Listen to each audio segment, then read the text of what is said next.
السلام عليكم. أنا محمد. أنا أمين داس إبراهيم رئيس طالب في الصف الثاني من الروضة. الحمد لله حمدا كثيرا طيبا مباركا فيه، وأشهد أن لا إله إلا الله وحده لا شريك له، وأشهد أن رسول الله.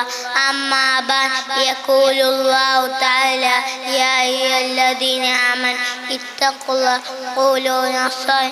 النبي صلى الله عليه وسلم: كل أمتي يدخلون الجنة إلا من أبى.